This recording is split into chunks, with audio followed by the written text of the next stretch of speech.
తెలంగాణలో నిర్వహించిన బీసీ కులగణన సర్వే చారిత్రాత్మకమైన నిర్ణయమని సీఎం రేవంత్ రెడ్డి అన్నారు. పకడ్బందీగా కులగణన సర్వే చేసిన రాష్ట్రం మరొకటి ఉండదని ఆయన అన్నారు. రాహుల్ గాంధీ 25 రోజుల పాటు రాష్ట్రంలో పాదయాత్ర చేశారని, ఆయన ఆశయం మేరకే సమగ్రమైన కులగణన చేపట్టామన్నారు. బీసీ కులగణన సర్వేపై అనుమానాల నివృత్తిపై ఏర్పాటు చేసిన సమావేశంలో సీఎం రేవంత్ రెడ్డి ఈ మాటలన్నారు.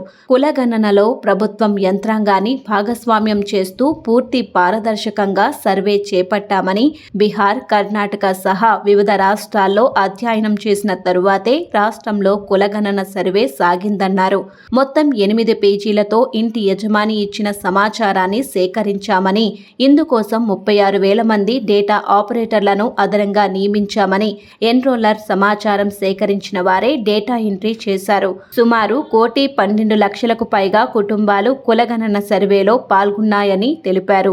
ఇక స్వాతంత్ర్యం వచ్చినప్పటి నుంచి కులగణన ప్రయత్నమే చేయలేదని, న్యాయపరంగా, చట్టపరంగా నిబంధనలకు లోబడి 96.9% చేశామని ముఖ్యమంత్రి రేవంత్ తెలిపారు. ఇంత పారదర్శకంగా కులగణన చేపడుతున్నా కొంతమంది నాయకులు ఇంకా చేయించుకోలేదన్నారు. మాజీ సీఎం కేసీఆర్ చేసిన సమగ్ర కుటుంబ సర్వేలో 4 విభాగాలుగా జనాభా శాతాన్ని చెప్పారు. కాంగ్రెస్ ప్రభుత్వం చేసిన సర్వేలో 5 కేటగిరీలు గుర్తించామన్నారు. ముస్లింలలో ఓబీసీలను నాడు కేసీఆర్ ప్రభుత్వం విడిగా చెప్పలేదన్నారు. గుజరాత్లో కూడా ఓబీసీ ముస్లింలు ఉన్నారని ప్రధాని చెప్పారని రేవంత్ గుర్తు చేశారు. కులగణనను కాపాడుకోకపోతే బీసీలే నష్టపోతారని సీఎం అన్నారు.